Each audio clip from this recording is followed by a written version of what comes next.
Hello everyone, welcome to class 36 of Kerala PSC HSA English.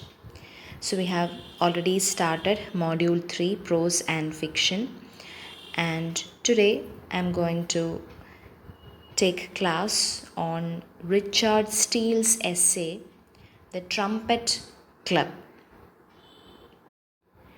Richard Steele was an essayist and playwright.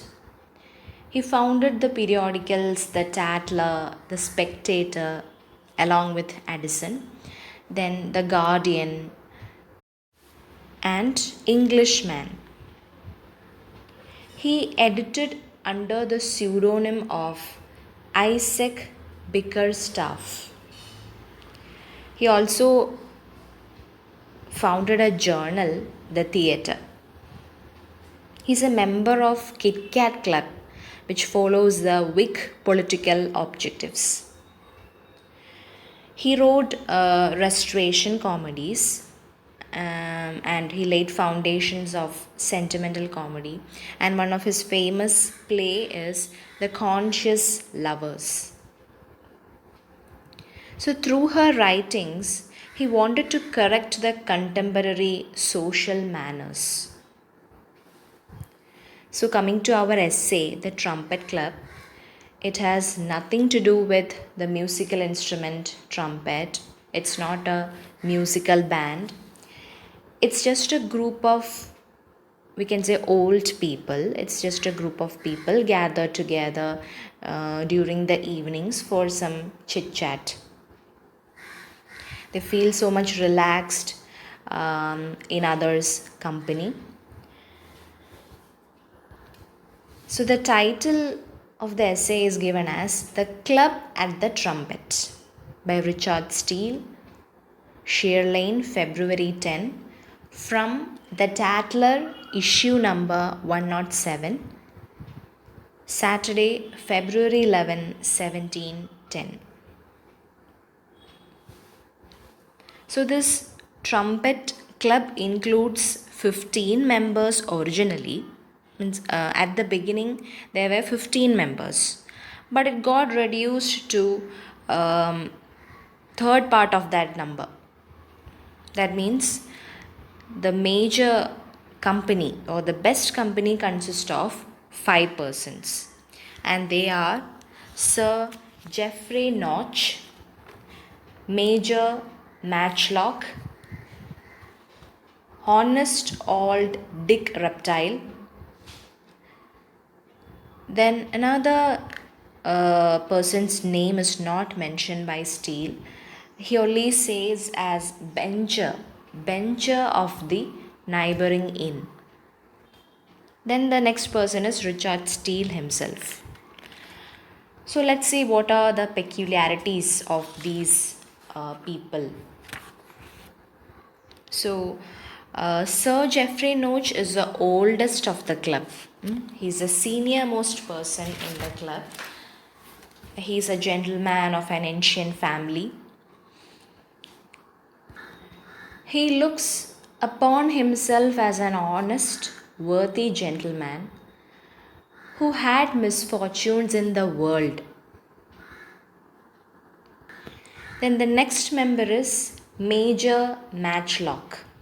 He's next senior to Sir Geoffrey Notch, who served in last civil wars. So he tells about his chivalrous action he had done during the battle, and every night he tells that he have been knocked off by his horse at the rising of the London apprentices, which he is in great esteem amongst them. So the next member is Honest Old Dick Reptile. So he is a good-natured man. He does not speak much. He speaks little about himself. That means he is a very introvert person. He likes to listen to others and laugh at others' jokes. And he also bring his young nephew Jack with him, and Jack is of 18 years old. So this old Dick reptile wanted to show his nephew his company, and also to give him the taste of the world, because all these people are very much experienced. They are at the last years of their life. So this young fellow also remains silent, just like um, his uncle. And whenever he opens his mouth or laughs at the jokes, then Uncle Dick Reptile would say that, hey, Jack, you young men think us fools, but we old men know you are. Then the next member is not named by Richard Steele, but he is given of a position as a greatest wit of the company. And he himself says that he is next to myself. He is next to Richard Steele. He is a bencher of the neighboring inn. So Bencher tells that during his youth he frequented the ordinaries about Charing Cross, and he also pretends to have been intimate with Jack Ogle. Jack Ogle is a man of many talents. So he tells himself as a friend of Jack Ogle, and he always he has a habit of singing verse from Hudibras. He has about 10 decades of Hudibras without book. Distic means a couplet or a pair of verse. And he never leaves a club without singing them. And whenever a member of a club tells any modern wit or something that a frolic or a silly thing that happens in town, he shakes his head and tells that it's all dull. Whatever happening in the present age is all dull, and tells the story of Jack Ogle. So Jack Ogle is a very like an ancient figure. He always do good things, many talented things, for which our Bencher is so much proud of, and that's why he also pretends himself to be an intimate with Jack Ogle. And next, Richard Steele describes himself as the esteemed person among the trumpet club members, and he sees himself as a most respected person among the club. He thinks that every other members gives him so much respect, and he understands that they consider him as a man of a great deal of learning but no knowledge of the world. Major Matchlock calls him philosopher, and Sir Geoffrey Notch calls him scholar. Every evening the club meets precisely at 6 o'clock, and it's our major who usually begins at about 3 quarters, and he tells about his battles, Battle of Nesby, Edge Hill fight, etc. And the same thing is repeated every day. Then Sir Geoffrey will tell the story of old Quenlet, who was a gamecock. So every members will have something to say about during these hours. So it has been 20 years they have started this club, and as I have already said, originally it had 15 members, and now it got reduced to 5 members. Who are they? Sir Geoffrey notch, then major old dick reptile, major matchlock, honest old dick reptile, then Benger and Richard Steele. At the end of the essay, you can watch very two beautiful quotes. First one is that the mind of man in a long life will become a magazine of wisdom or folly and will consequently discharge itself in something impertinent or improving. As life passes, we get so much experienced that we have to use it for the mankind. We have to tell our knowledge or share our knowledge to others. We have to discharge it. Then the next statement is that there is nothing more ridiculous than an old trifling storyteller. So there is nothing more vulnerable than one who has turned his experience to the entertainment and advantage of mankind. During the old age, whatever things that happened in our life will be stories for others, those who are listening to them.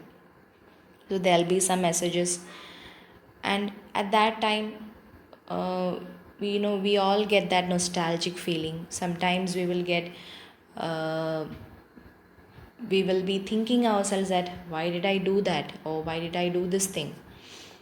But we can't change the past, but it will be a new lesson for other people, for the young generation, like the young nephew Jack.